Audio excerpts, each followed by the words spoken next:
Bonjour, je suis Justine Magot et je vous accueille sur le podcast Persévérer pour mieux rêver. Mes invités ont une passion, un rêve qu'ils ont choisi de transformer en carrière. Ils vous parleront de leur parcours, des obstacles qu'ils ont rencontrés, mais surtout de l'importance de ne jamais abandonner ses objectifs. J'espère, à travers ce podcast, vous permettre de trouver la force et la motivation de suivre vos rêves. Je vous souhaite une belle écoute.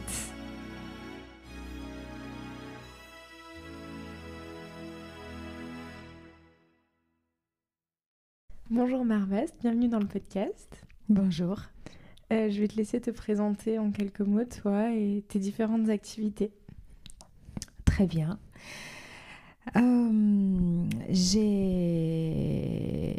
Par quoi je commence? Comment est-ce qu'on se présente? C'est une question difficile. C'est vrai, et c'est que la première. J'ai 52 ans. Je suis née en Iran. Je suis arrivée en France quand j'avais 15 ans. Et j'ai eu un parcours, je dirais, classique. J'ai fait des études scientifiques à Nice. Et par la suite, j'ai atterri dans le monde de l'électronique que j'aimais beaucoup. Et puis, ça m'a tellement plu que j'y suis restée plus de 15 ans. Jusqu'au jour où j'ai eu une petite voix intérieure qui m'a dit qu'il fallait que j'explore d'autres horizons. Et je suis allée frapper à la porte d'un cours de théâtre. Et ça a été une grande révélation pour moi, parce que j'ai appris qu'il existait un monde dont j'ignorais tout à fait l'existence, totalement. J'y ai rencontré des gens incroyables. J'ai appris énormément de choses sur moi. J'ai appris énormément de choses sur les autres. Et cette pratique m'a ouverte à une exploration, je dirais, intérieure, une grande réflexion. Et j'ai commencé à me transformer. J'ai commencé à me transformer de l'intérieur et puis mes rapports avec les autres ont changé aussi. Ce monde m'a tellement plu, m'a tellement émue que je pense qu'il est difficile pour moi de le quitter, en fait. Et pour la première fois de ma vie, j'entrais dans un monde dont je n'arrivais pas à définir les limites et les pourtours. Ce qui donnait une impression de grande liberté, en fait. C'était un monde infini. On peut continuer à naviguer dedans sans jamais se lasser, en fait. Alors ça, c'était sur le plan, je dirais, un peu émotionnel et puis psychologique. Et puis au quotidien, c'est extrêmement excitant parce qu'on est en permanence en train de se demander, on sort de sa zone de confort, en fait, quelque part, tout le temps. Et puis, donc je suis arrivée donc, dans un cours de théâtre où il y avait énormément de bienveillance.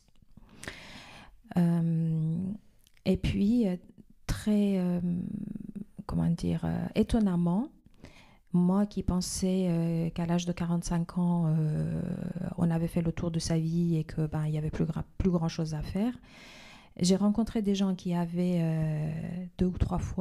qui étaient 2 ou 3 fois plus jeunes que moi et puis qui sont devenus des vrais potes. Ça a aussi été une révélation parce que moi qui ai toujours vécu dans un monde sans frontières, je me rencontrais en fait, je me rendais compte qu'en fait les frontières étaient dans la tête des gens et qu'on peut rencontrer des gens qui ont 20 ans et ce sont des êtres sans frontières. L'âge, l'origine, la couleur de peau, ça n'a aucune espèce d'importance. Ce qui est important, c'est la communication qu'on arrive à établir ou pas avec certaines personnes. Donc voilà, ça fait donc maintenant 6 ans que je navigue dans le monde du théâtre et j'en tire un bénéfice immense. Et entre le moment où tu pousses donc à Nice là, pour la première fois à la porte d'un cours de théâtre et le moment où tu te dis finalement je vais arrêter ma carrière scientifique et ça va être ça ma carrière, t'as mis combien de temps? Alors, le cours de théâtre, moi j'ai commencé mes cours de théâtre après plus de 15 années de vie professionnelle en tant qu'ingénieur en fait. J'ai, au bout de pas mal d'années, au bout d'une carrière en entreprise, je me suis posé des questions en me disant est-ce que j'allais continuer dans cette voie? Est-ce qu'il n'y avait pas autre chose à vivre? J'avais très envie en fait de créer quelque chose. Et c'est en 2015 en fait que j'ai arrêté de travailler. Et puis je me suis posé la question de savoir comment j'allais orienter ma vie. Et c'est à ce moment-là que j'ai poussé la porte d'un cours de théâtre. C'était juste à ce moment-là. Et au départ, quand j'ai arrêté de travailler, je ne pensais pas du tout au théâtre.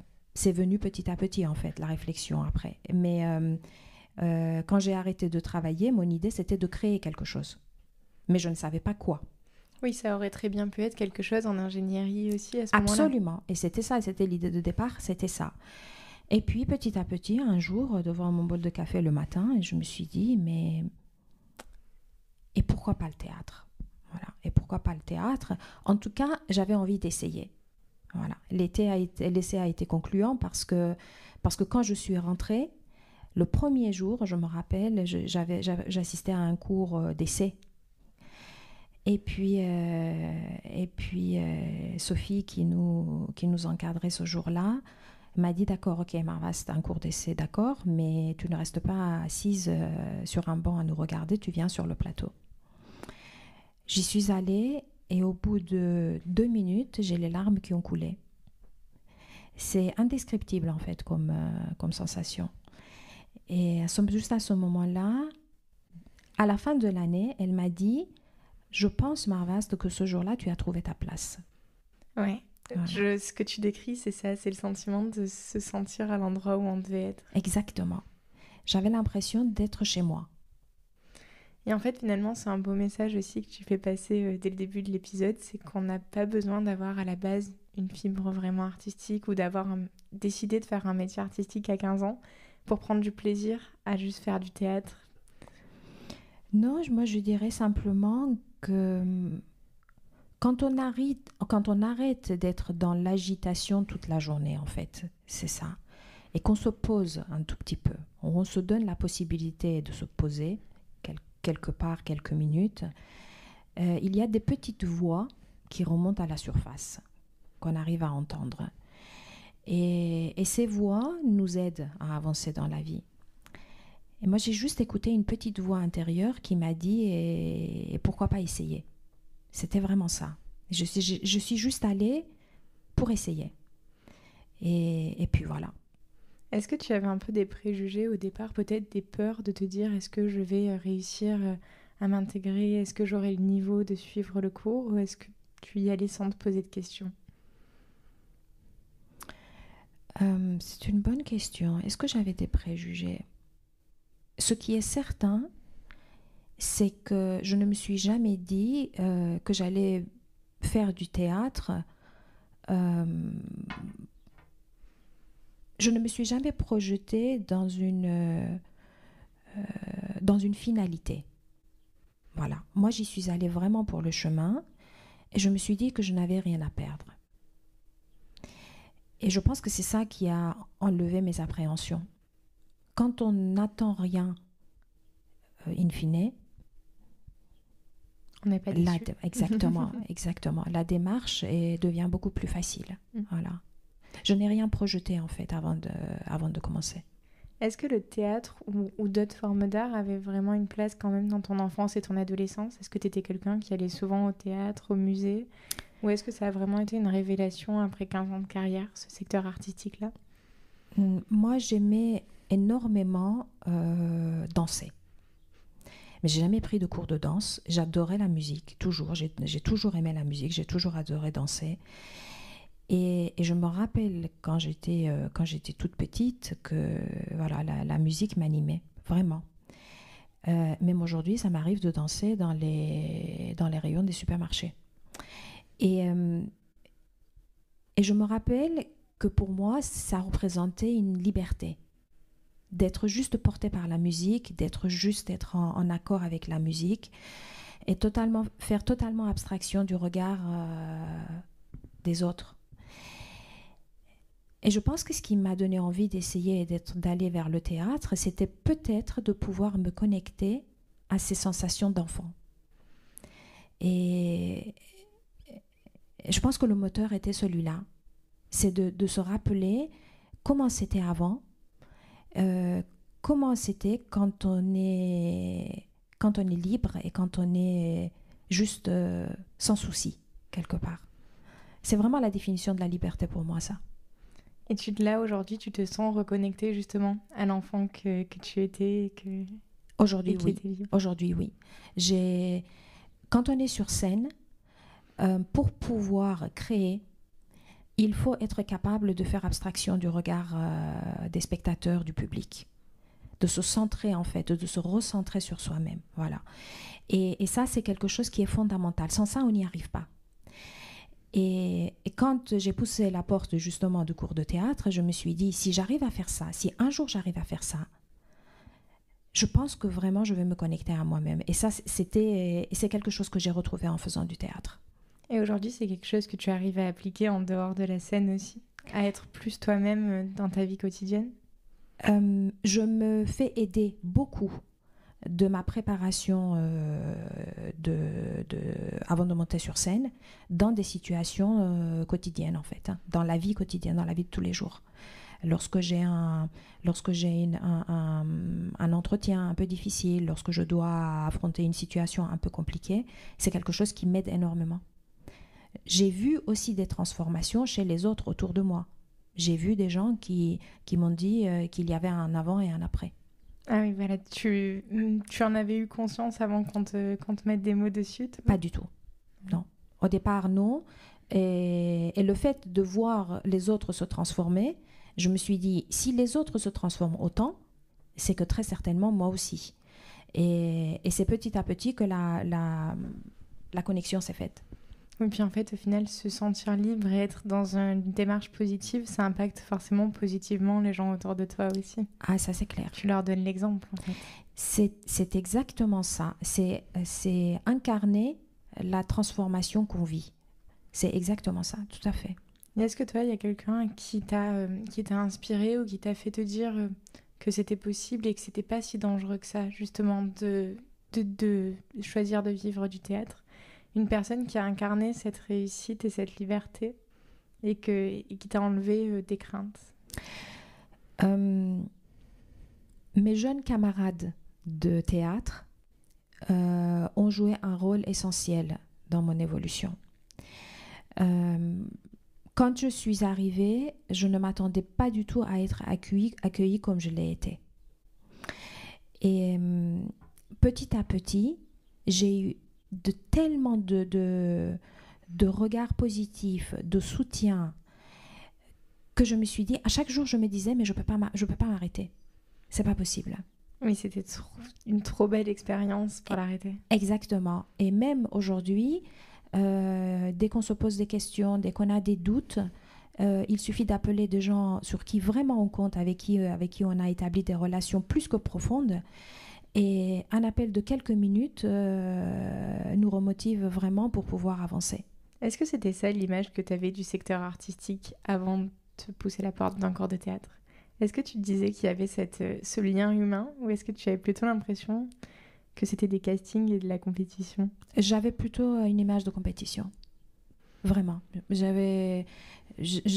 Voilà, je m'étais projetée dans rien de particulier, mais je ne m'attendais pas à trouver des relations aussi solides. Oui. Et là, comment ça se passe? Donc, tu as commencé à Nice avec un premier cours de théâtre. Aujourd'hui, donc, on se rencontre à Paris. À Premier Paris. cours de théâtre à Paris. Oui. Donc là, à Paris, tu commences avec un premier cours de théâtre. Ensuite, comment tu développes ça pour en faire quelque chose de professionnel? Alors, comme depuis toute petite aussi, c'est encore autre chose, mais j'avais toujours envie de transmettre ce que j'apprenais. Dès que j'apprends quelque chose qui me plaît et que j'aime, j'ai dans l'idée de le transmettre à quelqu'un. Donc, pendant toutes ces années de théâtre, je me suis dit, mais il faut le communiquer. Il faut dire aux autres que cet univers existe, que ce monde existe. Et puis, au bout de maintenant 5 années, j'ai vu aussi la possibilité d'utiliser le théâtre, pas comme une fin en soi, mais comme un outil réellement mis à la disposition de tous les publics. Autour de moi, j'ai travaillé avec des avocats, j'ai eu des médecins, des ingénieurs, toutes sortes en fait de métiers, des gens qui venaient aussi pareil pour expérimenter ce monde-là. Et puis on arrivait tous à la même conclusion qu'il fallait que le théâtre fasse partie du quotidien de plein de gens. Et donc je me suis dit, il faut trouver un moyen pour le transmettre, mais le transmettre à une fin utile. Pas faire du théâtre juste pour faire du théâtre, mais utiliser le théâtre comme un outil. Et donc aujourd'hui, il y a des gens avec qui j'aimerais beaucoup travailler. Essentiellement, ce sont des adolescents, des enfants, mais les jeunes comédiens aussi, pareil, qui démarrent, qui ne savent pas très bien où ils vont, comment ça se passe. Voilà. Donc voilà, c'est mon idée aujourd'hui, c'est d'utiliser le théâtre comme un outil et de le mettre à la disposition de beaucoup de gens. Donc au final, de même pas vraiment l'utiliser comme une formation et comme quelque chose comme juste du perfectionnement théâtral, mais plus autour d'un axe psychologique presque. Les deux sont possibles, tout est possible en fait. Tout dépend de la personne tout dépend des besoins, je dirais, de la personne. Voilà. Les deux sont possibles. On peut très bien utiliser le théâtre pour aider les enfants qui sont en échec scolaire. On peut très bien aider les adolescents aujourd'hui qui sont timides et qui n'arrivent pas à trouver leur place. On peut très bien aider les jeunes comédiens qui se lancent dans ce métier et qui aimeraient avoir un coaching personnel et particulier. On peut aider les comédiens confirmés dans leur métier de comédien. On peut, voilà, absolument tout est possible. On peut aider aujourd'hui un avocat qui veut améliorer son éloquence. On peut aider un médecin qui doit confronter des situations difficiles, qui doit annoncer des nouvelles pas toujours évidentes à dire. Voilà, ça peut s'adapter vraiment à tous les métiers.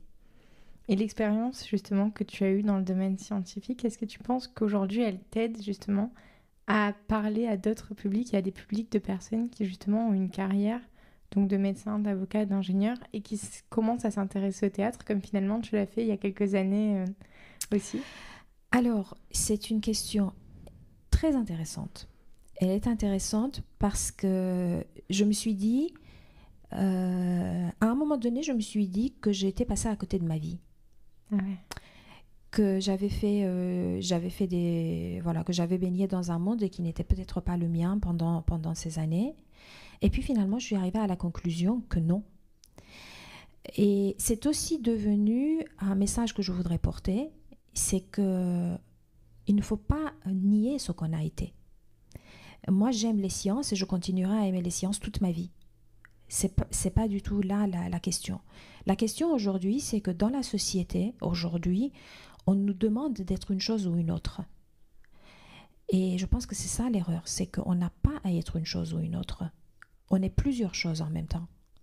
C'est pour ça que quand on demande à quelqu'un de se présenter, c'est difficile, c'est une question extrêmement difficile parce que on répond à quelle question, on répond à quelle partie de soi, en fait. On me demande de dire qui est Marvaste, mais quel Marvaste je présente? Est-ce que je présente Marvaste qui adore la chimie ou est-ce que je présente Marvaste qui adore le théâtre? Et pourquoi on ne peut pas être les deux à la fois? Puis c'est vrai que c'est une question en effet difficile parce que je trouve qu'on a toujours tendance à se présenter par son métier, alors que parfois notre métier nous définit beaucoup moins que nos passions et les activités qu'on fait en dehors de ça. Absolument. Et rien ne nous empêche d'injecter quelque part notre passion dans notre métier. Aujourd'hui, moi, je suis persuadée que mon passé de vie en entreprise et d'ingénieur me permet d'avoir développé un côté, je dirais, cartésien qui m'aide beaucoup dans ma gestion de projets, dans les projets artistiques. Ça m'ancre au sol, en fait, quelque part. Ça me permet d'avoir un ancrage dans le vrai, dans les détails qui nous empêchent très souvent d'avancer. Moi, j'ai passé ma vie à régler des détails toute ma vie. Donc, ce sont des choses qui m'aident aujourd'hui. Et d'un autre côté, avoir un esprit artistique et quelque chose qui nous permet de parler de nos rêves, de ce qui nous anime, les deux, ça n'est pas incompatible, voilà. Et ça permet aussi effectivement de pouvoir parler avec des gens aujourd'hui qui ont d'autres types de préoccupations dans leur métier et de pouvoir approcher tout type de public, absolument. Puis en fait, c'est un chemin qui est très intéressant parce que, alors je ne sais pas si c'est quelque chose que tu fais, moi j'ai toujours tendance à regarder ce que j'ai fait avant et à me poser des questions sur mon parcours. Et je trouve que c'est incroyable de pouvoir se dire que justement, tu as eu le parcours, finalement, que la société te présente comme un parcours, je mets des guillemets, normal. Et d'avoir à un moment donné dit, mais en fait, moi, je m'en fiche d'avoir un parcours normal, je veux juste être heureuse. Et c'est quand même une sacrée fierté de pouvoir se dire ça dans sa vie. Moi, je suis persuadée, de plus en plus, je suis persuadée que nos singularités et nos particularités font de nous, d'une part, des êtres uniques, font que la concurrence et la compétition est une chose totalement absurde, et qui fait qu'aujourd'hui, cela représente une vraie richesse pour chaque personne. Si seulement on arrivait à comprendre réellement qui on est, à être fier des valeurs qu'on porte, de pouvoir les revendiquer, d'en parler et de les mettre vraiment en lumière, je pense que chacun de nous serait différent dans sa vie, vraiment. On s'écouterait déjà beaucoup plus. C'est une évidence. C'est une évidence. Pour moi, il n'y a pas deux comédiens qui se ressemblent. Il n'y a pas deux êtres qui se ressemblent. Et c'est justement le fait d'être différent de quelqu'un d'autre qui fait qu'on a un trésor caché quelque part. Il faut juste apprendre à le faire vivre. Donc on se rencontre aujourd'hui parce que tu es une amie de Félix qu'on a écouté dans l'épisode 3. Vous avez créé ensemble justement, je crois, pas mal de pièces. Vous avez joué ensemble beaucoup. Est-ce que tu veux nous parler de ces projets-là qui sont, j'imagine, des projets qui ont été importants dans ton chemin ? Alors je vais commencer par dire que Félix a été quelqu'un d'extrêmement important dans ma vie, ça c'est sûr. Félix est très jeune et on communique, Félix et moi on communique, je dirais presque sans se parler. Et donc on s'est retrouvés en dernière année à travailler sur un projet ensemble et à travailler sur une pièce ensemble, et notre entente a été quasi instantanée. Et à la suite de ça, on s'est dit qu'on avait des projets d'écrire quelque chose ensemble et de monter quelque chose ensemble. On est l'un et l'autre extrêmement pris en ce moment, mais on a acté d'une date cette année pour pouvoir démarrer notre écriture. On regarde tous les deux dans la même direction, on a les mêmes envies, et c'est tellement confortable, tellement rassurant et tellement reposant que de pouvoir être soi-même et de pouvoir créer en toute sécurité. Voilà, donc projet d'écriture, et puis très probablement après on verra si ce sera un long métrage ou un court métrage, je ne sais pas encore, mais en tout cas déjà commencer à écrire et à mettre nos idées sur le papier. Donc aujourd'hui, tu t'intéresses aussi à l'écran et pas seulement au théâtre en tant que spectacle vivant. Complètement. Les deux sont pareils aussi, hein, ça n'est pas incompatible. Le travail de théâtre demande a un certain nombre d'exigences. Le travail devant la caméra en a d'autres, et on peut être les deux à la fois. Et ça, tu t'en es rendu compte à quel moment justement que les deux n'étaient pas incompatibles et que c'est des exigences de l'un et l'autre? Est-ce que tu l'as appris sur le tas? Est-ce que tu as eu une formation pour ça? Alors, même quand on veut faire du cinéma, on nous dit commencer sur les planches. C'est très intéressant parce que Au théâtre, on a la réponse du public immédiatement. On sait exactement ce qui se passe puisqu'on rentre en connexion directe avec le public tout de suite. Au théâtre, il faut pouvoir développer sa voix.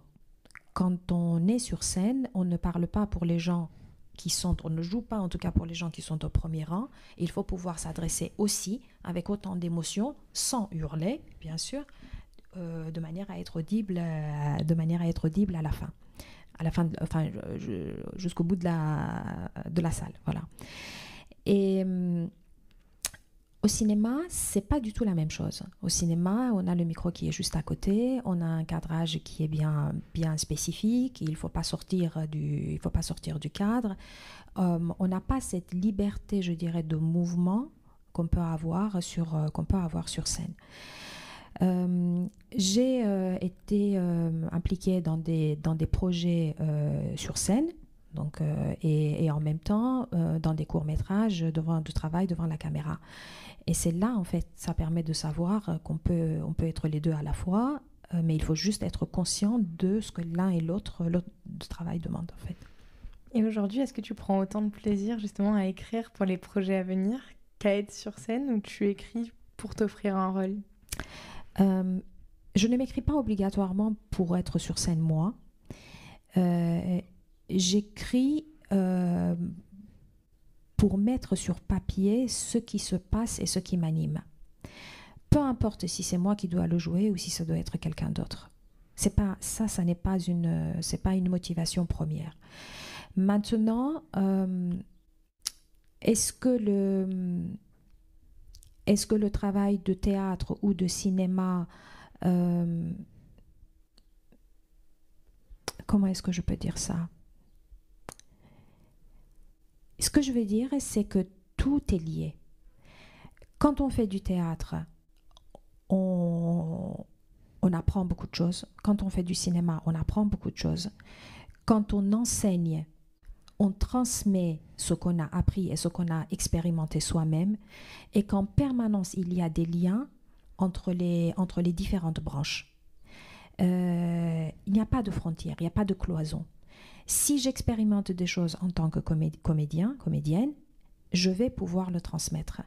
Et c'est ça qui est enrichissant, en fait. Et on dit que les meilleurs professeurs sont ceux qui arrivent à être en même temps des élèves dans leur quotidien. Oui, on apprend énormément, en fait, au final, aussi de ces élèves quand on est professeur, des autres comédiens avec qui on joue quand on est comédien. Exactement. On apprend beaucoup dans le regard des autres aussi. Exactement. Et est-ce que c'est pas aussi le rôle premier du théâtre, en fait, d'apprendre à appréhender les émotions des autres pour mieux jouer ? Ça, c'est certain. Tu nous parles donc de cette carrière qui est très riche, de tous ces projets, donc de l'écriture, du théâtre, du cinéma. Est-ce qu'il y a des moments aussi où tu as douté, où tu as eu peur, où il y a eu des moments où il y avait moins de projets ? Ah oui, bien sûr, évidemment. Alors, moi je dis, être sur scène, c'est comme si on faisait de la moto complètement nu. Je donne cette image-là parce que on a des sensations extrêmement fortes sur scène. Je ne connais pas de plus grand bonheur lorsque la salle rit. Mais on peut aussi ne pas du tout réussir sa prestation. Et alors à ce moment-là, c'est comme si on faisait une chute, sauf qu'il n'y a rien qui nous protège. On est complètement nu. Et c'est ça, en fait, c'est les deux extrêmes existent. Un jour, j'avais travaillé une scène et j'avais pas du tout l'impression que ma prestation était à la hauteur du travail que j'avais fourni. Je suis rentrée chez moi et je me suis tue. J'ai plongé dans un silence pendant 24 heures. Mon entourage était complètement déboussolé. Il ne comprenait pas du tout ce qui m'arrivait et j'étais incapable de sortir un mot. Dans ces moments-là, on se dit qu'il faut tout arrêter parce qu'il n'y a plus rien derrière, c'est pas possible, ça fait trop mal. Et donc, bien évidemment, là, c'est mes compagnes de théâtre qui sont venues me porter et m'aider pour me faire comprendre, en fait, que l'image qu'on avait de soi quand on était sur scène n'était pas obligatoirement celle que les autres avaient de nous, que rien n'est désespéré, que rien n'est fini. En fait, la vie ne s'arrête pas là. Ça, je dirais que ça, ce sont vraiment des moments extrêmement difficiles qu'on peut vivre en tant qu'artiste. Après, à côté de ça, il y a aussi des moments de doute parce que il faut arriver aussi à vivre au quotidien et que les métiers artistiques aujourd'hui, pour pouvoir vivre de sa passion, ça n'est pas complètement quelque chose d'évident. Donc, moi, je conseillerais, le conseil que je donne à ceux qui veulent se lancer dans ce métier, c'est de prévoir une période de transition pour ne pas se mettre en difficulté financièrement. Ça, c'est vraiment quelque chose de très important. Pourquoi ? Parce que quand vous exercez un métier et que vous êtes dans un confort matériel, ce confort matériel, on en a besoin. Vous avez un rythme de vie, vous avez beaucoup de choses qui vous aident en fait autour de vous, qui font partie de votre référentiel, je dirais, de vie. Si vous coupez avec tout ça du jour au lendemain, on se met en danger. Voilà. Et ça devient un problème pour la poursuite de ce qu'on aime, en fait, quelque part.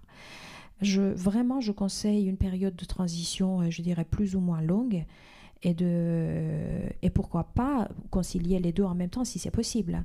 Conserver son métier et continuer à faire des activités artistiques, les deux en même temps. En plus, ça rejoint en fait ce que tu nous disais tout à l'heure quand on parlait de se présenter, c'est qu'on n'a pas besoin d'avoir qu'une seule activité, de faire cette rupture en fait entre sa vie d'avant et sa nouvelle vie. Exactement. C'est toujours la même vie. On n'a pas à la couper en morceaux ou en segments. C'est toujours la même vie. Et les deux sont compatibles. C'est une question d'organisation, vraiment, mais les deux sont compatibles. Puis en plus, je pense que c'est quelque chose qui peut faire peur. Je pense qu'on doit avoir des auditeurs aujourd'hui qui nous écoutent et qui sont donc dans leur carrière et qui se disent « Oui, mais concilier deux activités, commencer le théâtre, ça doit être compliqué, j'ai pas trop le temps. » Mais en fait, au final, moi, j'ai le sentiment que justement, quand on fait du théâtre, on peut avoir eu la journée la plus difficile qui soit. Ça nous redonne tellement d'énergie, en fait. Enfin, c'est pas quelque chose qui nous fatigue plus. Non, pas du tout. Ça nous donne de l'énergie, en fait. Pas du tout. J'ai vraiment, je l'ai vu, moi, avec... moi, j'ai arrêté de travailler pour créer une entreprise et puis finalement, je me suis retrouvée dans le théâtre. Ça s'est passé comme ça pour moi. Mais je pense qu'avec le recul, je me dis que si j'avais continué à travailler en entreprise, j'aurais pu dégager du temps pour ça, j'aurais pu le faire. Et justement, c'est de l'énergie, c'est vraiment de l'énergie qu'on injecte après dans son quotidien. À quel moment tu as commencé à te renseigner ? Est-ce que c'était avant de prendre la décision donc de créer ton projet dans le théâtre que tu t'es renseigné sur l'intermittence ? Ou est-ce que tu avais déjà entendu parler de ça ? Est-ce que tu connaissais les conditions Pas du tout, et d'ailleurs je n'ai toujours pas le statut d'intermittent. Moi j'ai eu la possibilité d'être soutenue, je dirais financièrement pendant toute cette période et de pouvoir vivre les choses sereinement, je dirais. Je n'ai jamais fait la course entre guillemets au cachet. Donc ça, je n'ai pas voulu le faire. Je n'en ai pas eu besoin, heureusement. Et aujourd'hui, j'opte encore pour la création d'une auto-entreprise aujourd'hui. Et c'est vers quoi je vais aller. Mais je ne savais pas du tout ce que c'était ce statut. Ça, c'est pour répondre à cette question. Non, je ne le savais pas. Et aujourd'hui, tes projets, tu les choisis comment ? Ce matin, j'étais en train de me dire que la vie était une question de rencontre. J'ai appris à voir autour de moi des âmes qui me ressemblaient. Et je fonctionne maintenant par affinité, vraiment. J'ai une idée en tête et je choisis vraiment minutieusement les gens avec qui cette idée ou ce projet va voir le jour. Et ces rencontres, c'est donc des rencontres que tu as fait en partie dans les différents cours de théâtre auxquels tu as participé, tu nous en parlais? Oui, ça c'est une partie, et puis une autre partie aussi, c'est dans mes relations, mes amis autour de moi, qui se passionnent pour ce que je vis. C'est très étonnant d'ailleurs, parce que je me retrouve à table au dîner à raconter beaucoup de choses. On me fait parler. Et puis on me dit, voilà, il y a telle chose existe, telle personne a telle envie. Est-ce que ça te dirait de le ou la rencontrer? Et moi, je suis toujours très enthousiaste. Et donc voilà, c'est comme ça que ça marche. Oui, c'est très important de toute façon d'être ouvert aussi à plein de projets et parfois aussi à des projets que tu n'aurais même pas imaginé pouvoir avoir. C'est le secret de la réussite. Indiscutablement, c'est le secret de la réussite. C'est l'ouverture qui permet le possible. Est-ce que tu as eu une appréhension au moment où tu as fait ce changement de carrière, au moment où tu as pris cette décision de faire une carrière qui vraiment te rendait heureuse? Est-ce que tu as eu une appréhension du regard que pouvaient avoir tes proches et tes anciens collègues de travail sur cette reconversion, ou est-ce qu'au final c'était tellement évident pour toi que le regard des gens ne comptait plus? Moi, je répondais à un besoin profond. Par contre, ce que je peux dire, c'est que j'ai eu les deux réactions extrêmes. J'ai eu beaucoup d'enthousiasme autour de moi, des gens qui m'encourageaient vraiment pleinement, et j'ai eu aussi des réactions extrêmement violentes. Vraiment. Je me rappelle d'un dîner où je pensais être avec des gens que je connaissais, et puis je n'ai reçu que de l'hostilité en fait quelque part, et puis j'ai fini par me dire que peut-être que ces personnes aimeraient faire ce genre de choix, mais qu'ils ne peuvent pas le faire, et c'est ça qui suscite autant d'animosité par rapport à ce projet que j'ai décrit. Mais en fait, je n'ai jamais pris mes décisions en fonction des autres. Moi, je vis ma vie. C'est tout. Et puis, ça fait une résonance positive ou négative chez quelqu'un d'autre. Je dirais que c'est son histoire. Oui, Ce en n'est pas la général, mienne. c'est plutôt eux qui ont du coup quelque chose à régler par rapport à ça. Je pense, oui, je pense. Et justement, je pense qu'une activité artistique, théâtre ou autre, pourrait aider ces gens-là en fait à réussir à mieux accepter les choix des autres. Certainement. Je pense aussi, oui. Parce qu'on peut vite se perdre en fait dans une vie, dans une carrière. Oui. Et si on se raccrochait toujours à quelque chose qui nous permette d'exprimer notre mal-être, ça aiderait beaucoup. Ça aussi, c'est vraiment bien vu, parce que ça permet de sortir du quotidien et des tracas de tous les jours, et d'avoir quelque chose qui nous donne une autre perspective, de voir la vie autrement. Et quand on regarde les choses différemment, finalement, on s'aperçoit que ce qui était si grave que ça hier ne l'était pas tant que ça en fait. Oui, en fait, quand on relativise, on se rend compte que finalement, il n'y a pas grand-chose qui est grave en vrai. Exactement, absolument, je suis d'accord. Et puis qu'il y a toujours une roue de secours aussi ailleurs, finalement. Peut-être qu'encore aujourd'hui, tu dois te dire que peut-être que tu feras autre chose après et que c'est pas grave. Est-ce qu'il n'y a pas de fatalité, quoi?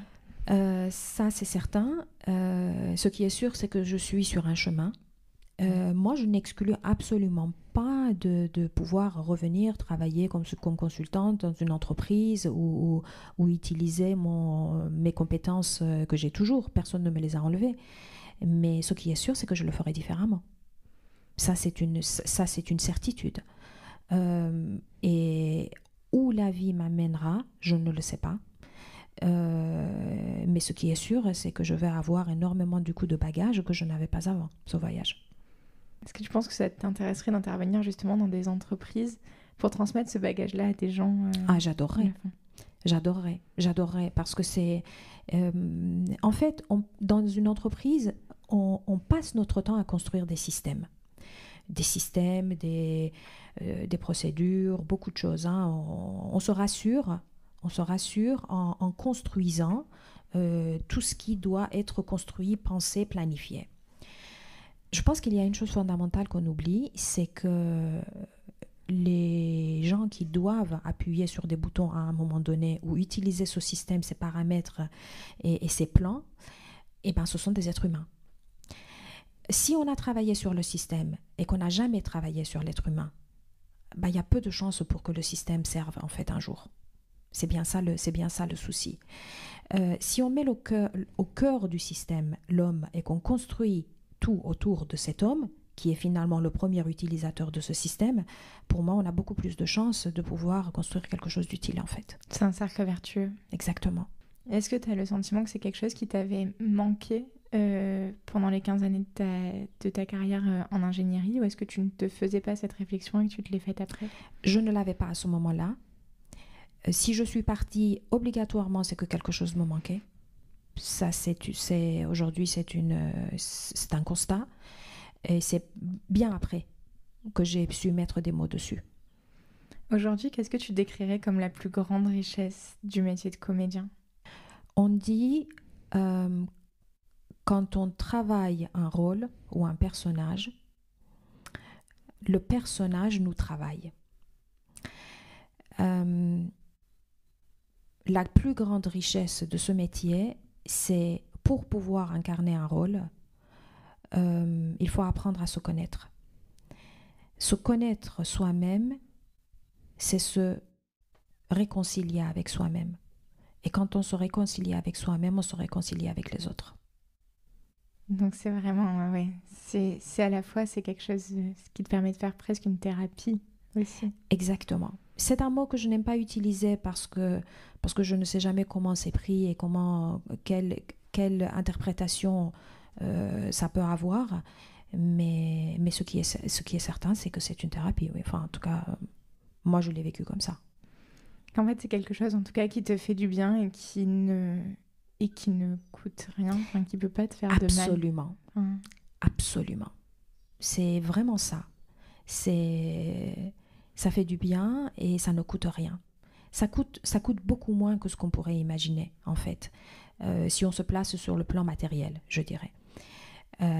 Après, il faut réellement en avoir envie et une foi inébranlable sur le fait que on a des choses à vivre là-dedans et qu'il faut y aller. Mais l'expérience est vraiment positive, en tout cas pour moi, à tous les niveaux.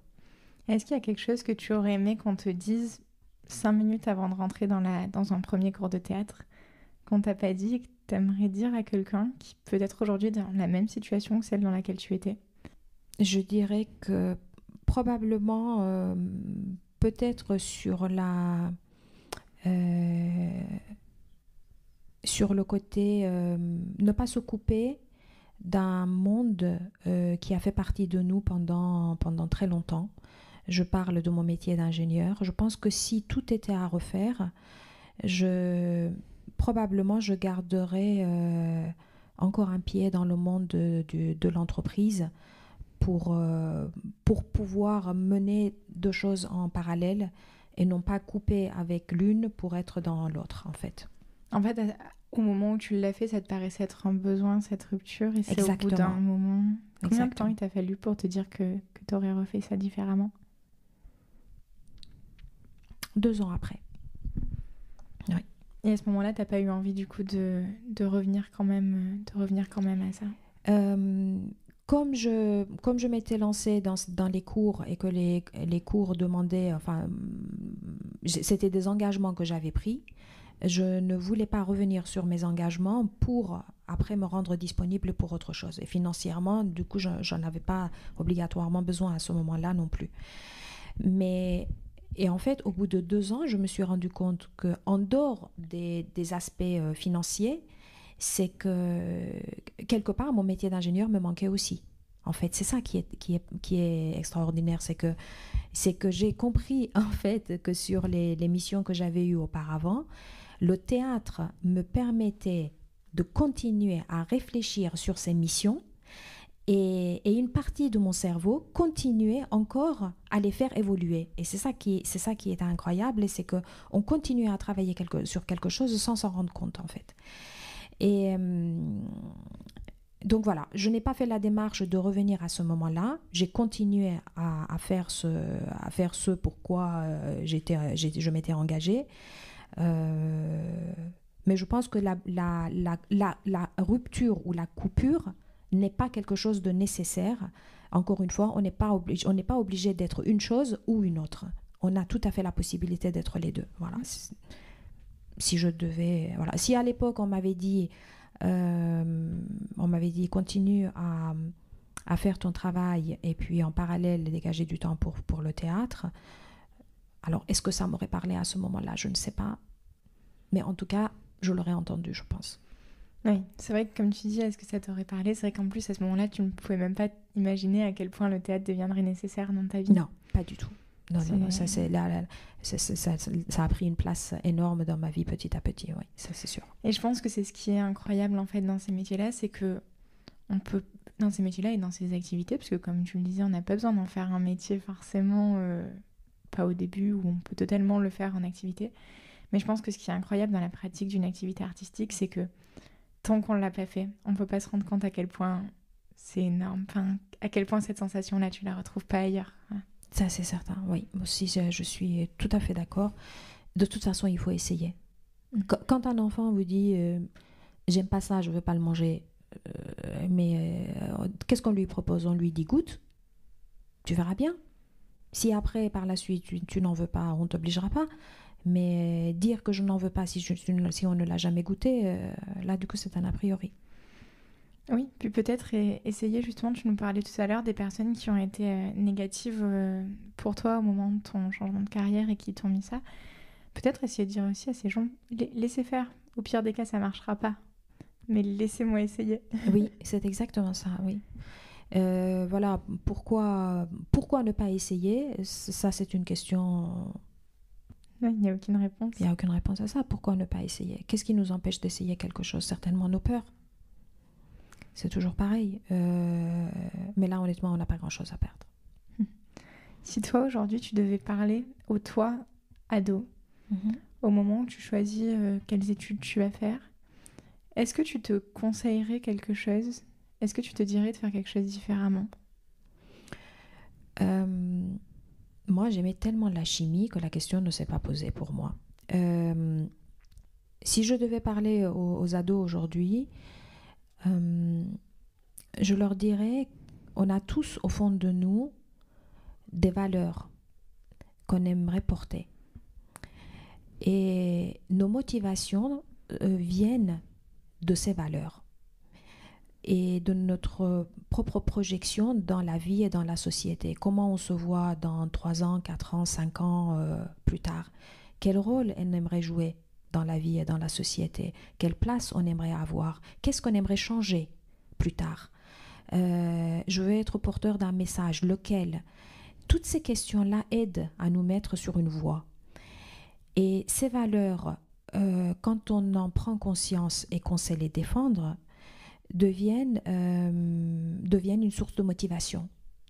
Et une fois qu'on a sa motivation, et il faut juste se poser pour y réfléchir un peu, mais une fois qu'on a sa motivation, plus rien ne résiste devant une vraie motivation. Y a beaucoup de gens qui me disent on aimerait changer, je sais pas moi, l'industrie textile par exemple.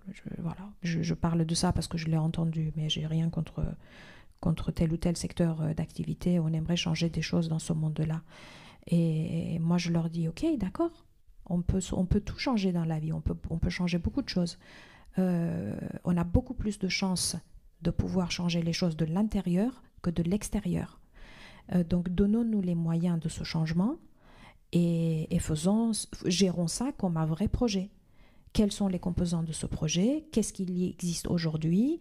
Quel est l'état actuel des choses? Quel serait l'idéal dans 10, 20, 30, 40 ans?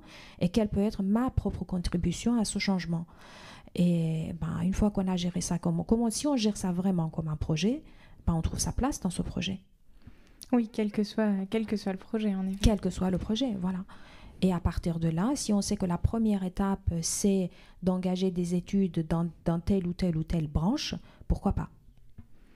Et est-ce que toi, aujourd'hui, à l'heure où tu fais le podcast, avec toute cette expérience que tu as, tu te dis que là, aujourd'hui, tu es exactement à l'endroit où tu devais être et où tu voulais être? Mon élément de référence, c'est mon état émotionnel. Je pleure beaucoup, mais j'ai pas du tout mal à la tête après avoir pleuré, parce que je sais que ce sont des larmes d'émotion et de joie. Et c'est ça, en fait, qui me dit que je suis au bon endroit. Parce que j'ai énormément d'émotions fortes tous les jours, sur une phrase que j'entends, sur un texte que je lis, sur une rencontre que je peux faire. Et c'est ça qui me dit que tant que ça existe, et moi je suis vivante. Puis que en fait, c'est une belle chose de pleurer parce que du coup tu t'autorises la sensibilité. Absolument. Et on se l'autorise peut-être pas assez souvent. Absolument. Et ça aussi, c'est encore autre chose dans notre société. C'est que à chaque fois quand on pleure, on est soit pleurnichard, soit faible, soit ceci, soit cela. Il ne faut pas montrer ses émotions, il faut les cacher. Une émotion, c'est un moteur. C'est ça qui nous fait avancer en fait dans la vie. Nier ses émotions, c'est nier ce qu'on est. Ça aussi, ça fait partie des facteurs humains à mettre au cœur de nos systèmes, dans n'importe quel système. Est-ce que pour conclure l'épisode, tu veux faire passer un message aux auditeurs qui nous écoutent sur le nom du podcast est Persévérer pour mieux rêver? Donc est-ce que tu veux faire passer un message peut-être à partir de ça ou un autre? Je te laisse carte blanche. J'aurais juste envie de dire qu'au fond de chacun de nous, il y a des petites voix. Très souvent, on ne leur donne pas la possibilité de s'exprimer. On les éteint. Et voilà, quand quelque chose vraiment nous anime, quand quelque chose nous dérange, ou au contraire, quand quelque chose nous met dans une joie immense, ça vaut peut-être le coup de se poser la question de pourquoi. Qu'est-ce que j'aime vraiment et pourquoi j'aime ça, ou ce que je n'aime pas et pourquoi je ne l'aime pas. Vraiment, avoir une idée extrêmement précise. Et ça, c'est vraiment le fil qu'il faut prendre et qu'il faut suivre. Et parfois, ça nous amène à de grosses découvertes. Merci beaucoup, Marveste. C'était super beau tout ce que tu nous as dit. Merci beaucoup à toi, Justine. Cet épisode est terminé. Je vous remercie de l'avoir écouté. S'il vous a plu, n'hésitez pas à vous abonner à l'émission et à la suivre sur Instagram, Facebook et Twitter afin d'être informé de son actualité. Si vous écoutez ce podcast sur une plateforme proposant d'évaluer l'émission, lui attribuer la note maximale m'aidera à développer ce projet. N'hésitez pas à en parler autour de vous, à vos proches, sur les réseaux ou à échanger directement avec moi pour me faire part de vos commentaires. Merci pour votre bienveillance et à bientôt sur Persévérer pour mieux rêver.